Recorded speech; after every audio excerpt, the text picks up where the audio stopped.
Eh salut mes petits canards, un petit tuto pour finir mon chantier. Là je suis sur la fin d'un chantier, moi j'en peux plus, salle de bain, je déteste faire des salles de bain. Je sais pas pourquoi ça tombe tout le temps sur moi les salles de bain, mais enfin c'est pas l'objet.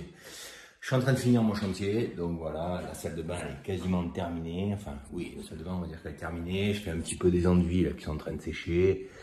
Et j'ai reçu entre deux couches pour la finition. Ce que je veux vous montrer c'est une petite astuce de menuisier, sachant que je ne suis pas menuisier.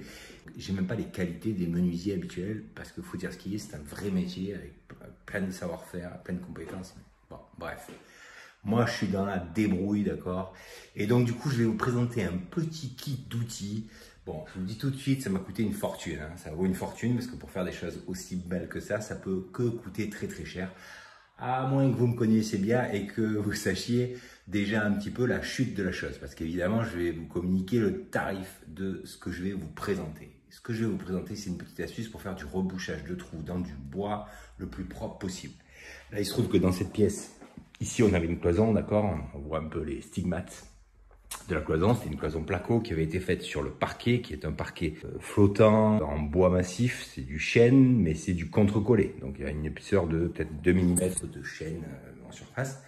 Et donc cette cloison, à un moment donné, elle a été faite après le parquet, certes, mais du coup, ça a été percé. C'est-à-dire qu'en fait, on trouve dans le parquet des trous au droit de la cloison. Alors, ils n'en ont pas fait beaucoup des trous, c'est logique, parce que je pense qu'ils devaient imaginer qu'un jour on la démonte.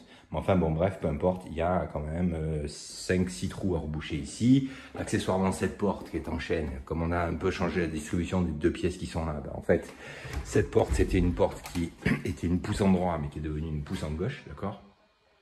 Donc, en devenant une pouce en gauche, je l'ai inversée, j'ai mis les pommelles de ce côté-là, et les pommelles, avant, elles étaient ici. Donc, je me retrouve avec les trous des pommelles sur le dormant de la porte, qui lui est un dormant en chêne pleine masse, donc ça tombe assez bien d'ailleurs. Comment on fait? Dans ce cas de figure-là, on a le choix entre, ce que j'ai prévu d'ailleurs dans mon devis, c'était un rebouchage au mastic, couleur approchante, voilà. C'est bien, mais c'est pas le top. Pour ça, j'ai un petit truc, là le chantier se finit, j'ai un petit peu de temps, j'ai envie de faire plaisir à mes clients, donc je leur fais ça. Bon. Alors il se trouve que là, quand on a fait la petite paillasse devant le bac de douche, on a dû enlever quelques lames de parquet. Ces lames de parquet m'ont d'abord servi à faire le coffrage pour le béton de la paillasse que vous voyez carrelé ici. Ça c'était mon coffrage, d'accord? Et donc du coup, je vais récupérer ce petit morceau de lame pour pouvoir récupérer du bois, pour pouvoir faire un bouchage de professionnel. Et pour ça, j'ai mon petit kit. Je vous montre ça. C'est ça. Vous allez me dire, qu'est-ce que c'est ce cochon? Un petit sac plastique. Je déballe ça et je vous montre. Et bon, moi, je vais utiliser ceux-là, d'accord? Parce que c'est ce qui correspond par rapport à mes trous et je vais vous montrer comment ça fonctionne. Ça, c'est exceptionnel, mes petits canards. Oh, je prends ma visseuse et c'est parti. Allez, je vous montre. Vous voyez le trou là? Est-ce que vous êtes assez prêts? Là, c'est le trou. Là, c'est un trou aujourd'hui, c'est un trou diamètre 8. Ok?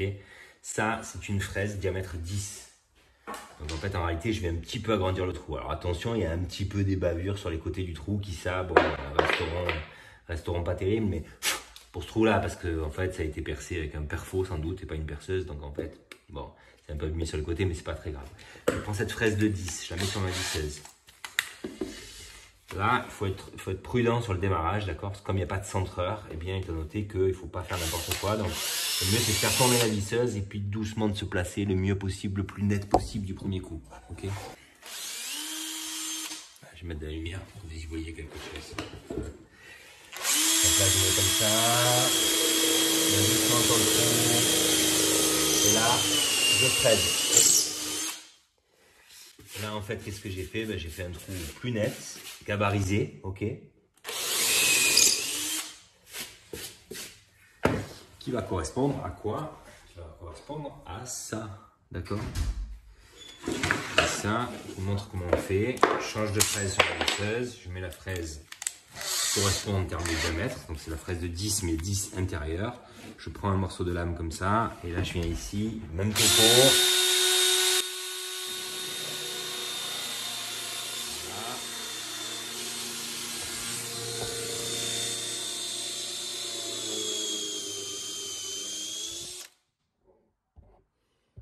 Dites donc, sorti le morceau. Bon, ça fait de la merde, c'est pas ce que j'avais prévu, mais c'est pas grave. Là je vais me brûler, c'est sûr. Voilà. Bon, normalement il n'y a pas besoin d'aller si loin en fait. Ah, mais je l'ai coupé un peu en diagonale. Non, allez, je la recommence. Elle n'était pas terrible celle-là.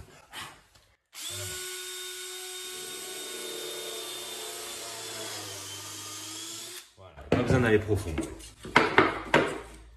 Donc là, ça c'est bien, d'accord? J'ai percé, vous voyez, j'ai fait une espèce de carotte. Je prends un tournevis plat, je mets ici, je viens là, petit levier, je casse. Voilà, là c'est du contre-collé, donc là c'est du pain béni. Ça casse en 2 secondes. Ok.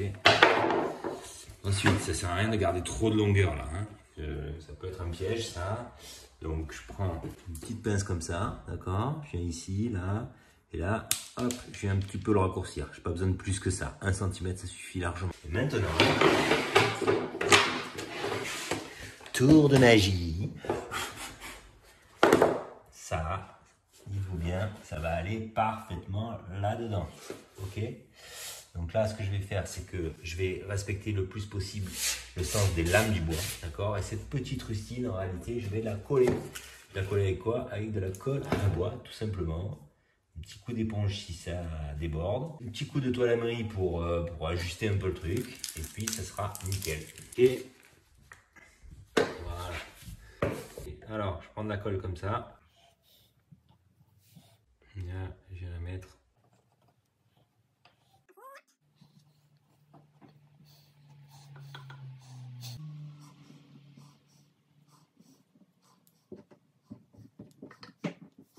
Voilà, bon, je fais le tour de mon truc. Hein.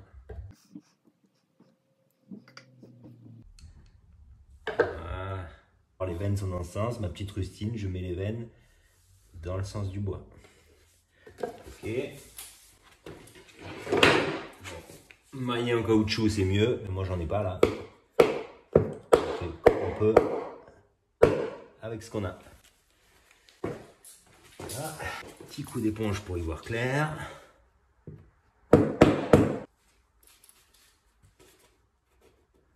Ah là, la classe, la classe, la classe.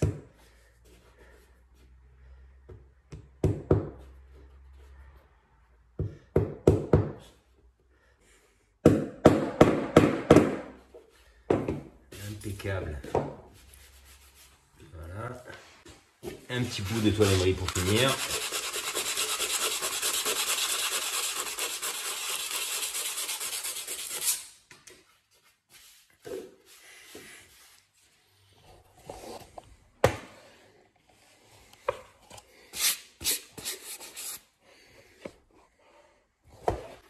Ça vous plaît ou pas? Franchement, moi je trouve ça génial, moi. Bon, je me réjouis de rien, hein, vous allez me dire. Allez, j'en fais un deuxième avec vous.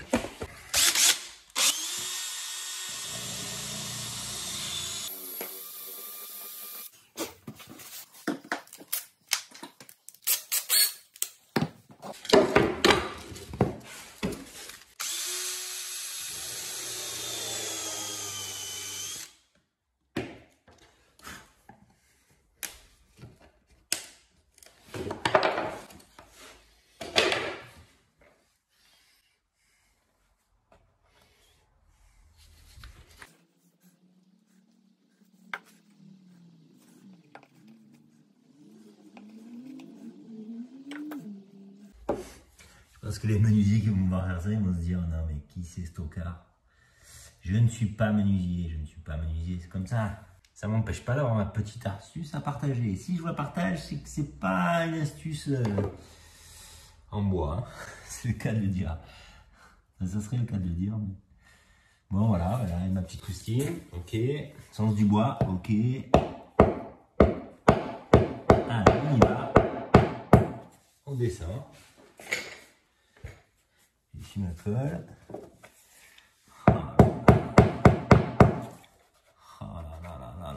Top, top, top, du top. Dans la mairie.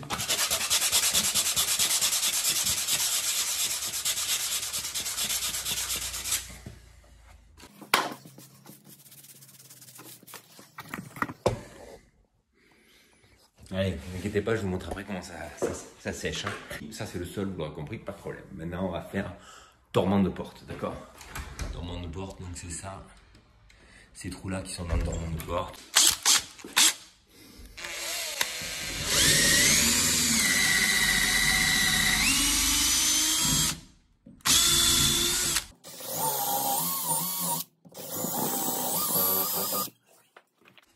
Mes 3 trous.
Voilà, alors elle est bien mon astuce ou elle est pas bien?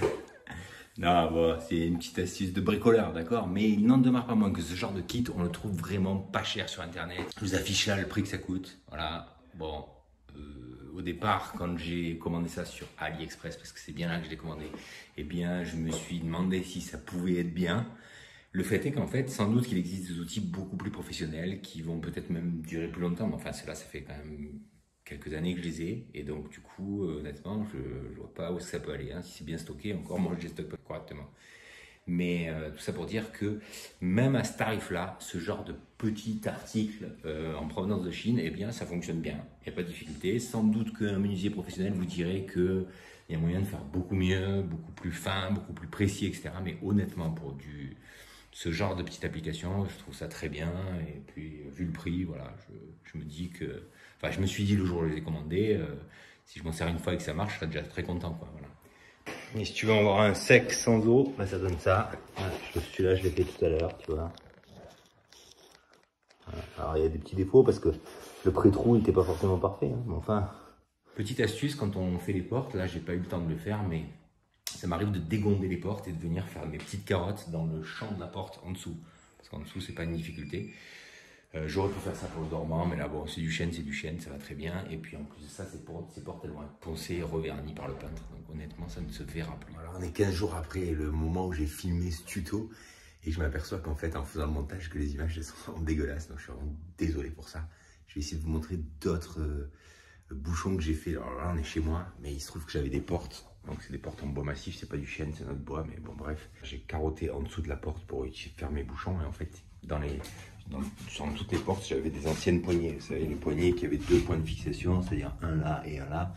Et à chaque fois, je les ai rebouchés avec des petits bouchons. Il y a des endroits où j'ai dû faire des bouchons plus gros parce que le pré-trou qui avait été fait pour les anciennes poignées, il était gros. Les endroits étaient plus petits. Voilà, typiquement.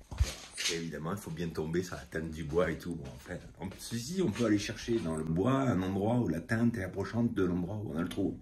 Évidemment. Voilà.